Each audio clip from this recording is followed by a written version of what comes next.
But first, a unique look at the victims of war in Syria. In 2015, Canada began that country's largest refugee resettlement program since the Vietnam War.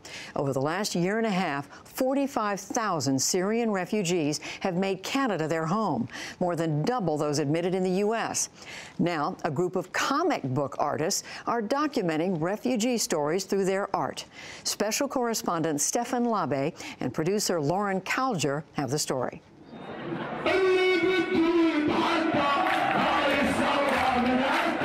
In 2011, Mohammed al-Saleh joined the wave of anti-government protesters sweeping across Syria.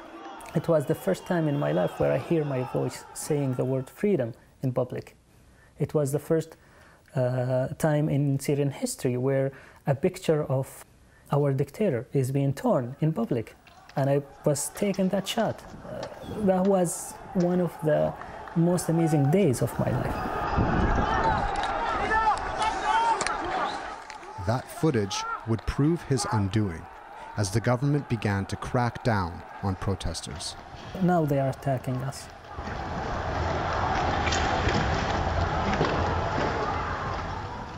Now a refugee in Canada, Mohammed finally has a chance to tell his story with the help of a non-profit graphic arts collective.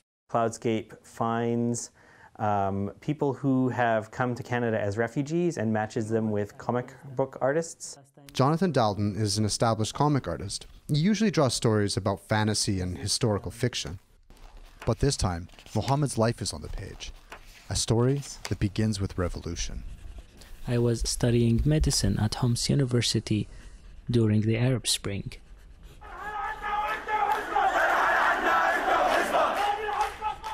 The first time I was arrested was for filming pro-democracy protests. So protesters would have a flag with 3 stars. 3 stars, okay, I wasn't paying close enough attention. With funding from the government, the comic book artists will work closely with refugees to create a massive one-page comic. This is your story, so I want you to have as much control over how it's told as possible. When they're finished, the refugee stories will be displayed in bus shelters all over Vancouver, Canada. By drawing people as cartoons, I think you can engage the reader to see themselves in the story. But it's about more than putting yourself in a refugee's shoes. For Mohammed, comics have the power to animate a humanitarian crisis many have grown numb to.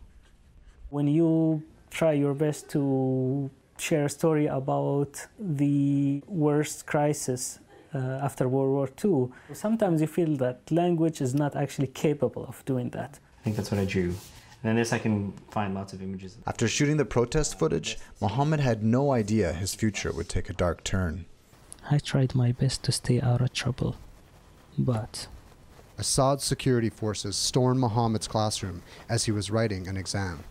He was charged with terrorism for documenting the uprising. Those pictures that I was able to upload were all over the news, all over the world. Mohammed was blindfolded and shuttled off to one of the regime's many detention centers. Over the next 150 days, the guards would deprive him of food and sleep, chain him from the ceiling, and beat him inside of a tire. And when he wasn't being tortured, he was crammed into small rooms with dozens of other prisoners. I survived death. They managed to change me. They managed to